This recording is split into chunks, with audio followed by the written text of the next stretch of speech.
സാംസങ്ങിൻ്റെ M34 5G എന്ന പുതിയൊരു സ്മാർട്ട് ഫോൺ ഇന്ത്യൻ മാർക്കറ്റിൽ ലോഞ്ച് ചെയ്യാൻ പോകുന്നുണ്ട്. ഓൾറെഡി ഇന്ത്യയിൽ ആമസോണിൽ ഈ ഒരു ഫോൺ ടീസ് ചെയ്യാൻ സ്റ്റാർട്ട് ചെയ്തിട്ടുണ്ട്. കമ്മിങ് സൂൺ എന്നൊക്കെ കൊടുത്തിട്ടുണ്ട്. അപ്പം അടുത്ത് തന്നെ ഈ ഒരു സ്മാർട്ട് ഫോൺ ഇന്ത്യൻ മാർക്കറ്റിൽ ലോഞ്ച് ചെയ്യുന്നതായിരിക്കും. ഈ ഒരു ഫോണിൻ്റെ ഫീച്ചേഴ്സിനെ പറ്റിയിട്ടുള്ള പല കാര്യങ്ങളും ഇപ്പം അറിയാൻ കഴിഞ്ഞിട്ടുണ്ട്. എന്തായാലും ഈ ഒരു വീഡിയോയിൽ നമ്മൾ നോക്കാൻ പോകുന്നത് M34 5G എന്ന ഫോണിനെ പറ്റിയിട്ടാണ്. ആദ്യം നമ്മൾ ഫീച്ചേഴ്സും കാര്യങ്ങളൊക്കെ നോക്കുകയാണെന്നുണ്ടെങ്കിൽ M34 5Gയിൽ 6.6 ഇഞ്ചിൻ്റെ ഫുൾ HD+ ഡിസ്പ്ലേ വന്നേക്കാം. സൂപ്പർ അമോലെഡ് ഡിസ്പ്ലേ ഇതിൽ വരുന്നതായിരിക്കും. M33 5Gയിൽ TFT ഡിസ്പ്ലേ ഒക്കെ ആയിരുന്നു വന്നിട്ടുണ്ടായിരുന്നത്. അപ്പോൾ സൂപ്പർ അമോലെഡ് ഡിസ്പ്ലേ എന്നുള്ളത് വലിയൊരു അപ്ഗ്രേഡ് തന്നെ ആയിരിക്കും. അതുപോലെ തന്നെ ഇതിൽ 120 Hz റിഫ്രഷ് റേറ്റും സപ്പോർട്ട് ചെയ്തേക്കാം. ഫോണിൻ്റെ ഫ്രണ്ടിൽ വാട്ടർ ഡ്രോപ്പ് നോച്ച് ഡിസൈനിലെ നോച്ചായിരിക്കും വരിക. ലേറ്റസ്റ്റ് ആയിട്ടുള്ള പഞ്ചോൾ ഡിസൈന് ഇതിൽ വരാൻ ചാൻസ് ഇല്ല.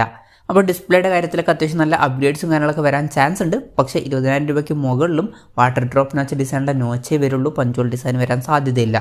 Side mounted finger print sensor ആയിരിക്കും ഈ ഫോണിൽ വരിക. ഫോണിൻ്റെ വെയിറ്റ് വരിക 199 ഗ്രാം ആയിരിക്കും. അതുപോലെ തന്നെ തിക്നെസ് വരിക 8.2 mm ആയിരിക്കും. ഇനി പ്രോസസ്സറിൻ്റെ കാര്യം പറയുകയാണെന്നുണ്ടെങ്കിൽ mediatek dimensity 1080 എന്ന പ്രോസസ്സറായിരിക്കും ഈ ഫോണിൽ വരിക.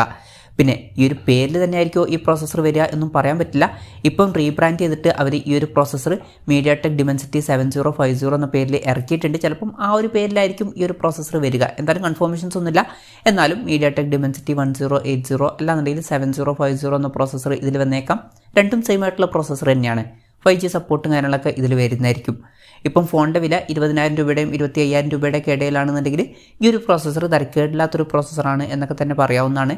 LPDDR4Xൻ്റെ റാമും UFS 2.2 സ്റ്റോറേജ് ടൈപ്പൊക്കെ ഇതിൽ വരുന്നതായിരിക്കും.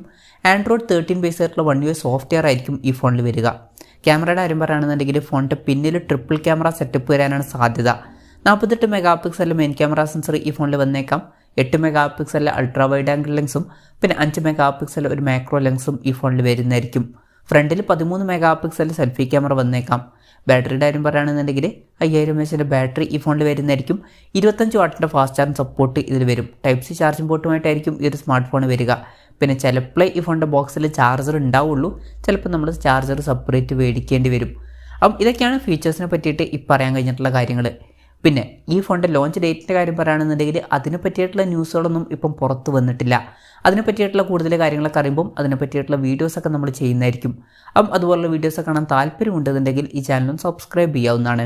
പിന്നെ ആമസോൺ വഴി ആയിരിക്കും ഈ ഫോണിൻ്റെ സെയിൽ നടക്കുക. എന്തായാലും ടീസറും കാര്യങ്ങളൊക്കെ ഇപ്പം വന്ന് സ്റ്റാർട്ട് ചെയ്തിട്ടുണ്ട്. വിലയുടെ കാര്യം പറയുകയാണെന്നുണ്ടെങ്കിൽ അതിനെ പറ്റിയിട്ടുള്ള ന്യൂസുകളൊന്നും ഇപ്പം പുറത്ത് വന്നിട്ടില്ല. എന്നാലും നമ്മുടെ എക്സ്പെക്റ്റേഷനും കാര്യങ്ങളൊക്കെ പറയുകയാണെന്നുണ്ടെങ്കിൽ ഈ ഒരു ഫോണിൻ്റെ വില ഒരു 22,000 രൂപയുടെയും 25,000 രൂപയുടെയൊക്കെ ഇടയിലായിട്ട് വന്നേക്കാം. കൺഫർമേഷൻസ് ഒന്നുമില്ല. ജസ്റ്റ് നമ്മുടെ എക്സ്പെക്റ്റേഷൻ പറഞ്ഞു എന്നേ ഉള്ളൂ. എന്തായാലും സാംസങ്ങിൻ്റെ M34 5G എന്ന പുതിയൊരു സ്മാർട്ട് ഫോൺ ലോഞ്ച് ചെയ്യാൻ പോകുന്നുണ്ട്. ഈ ഫോണിൻ്റെ ഫീച്ചേഴ്സിനെ പറ്റിയിട്ടുള്ള നിങ്ങളുടെ അഭിപ്രായം ജസ്റ്റ് ഒന്ന് കമൻറ്റ് ചെയ്യുക. അതുപോലെ തന്നെ ഈ ഒരു സ്മാർട്ട് ഫോൺ ഇന്ത്യൻ മാർക്കറ്റിൽ നിങ്ങൾ ഏത് പ്രൈസിങ്ങിലാണ് എക്സ്പെക്റ്റ് ചെയ്യുന്നത് എന്നുള്ള കാര്യം കൂടി ജസ്റ്റ് ഒന്ന് കമൻറ്റ് ചെയ്യുക.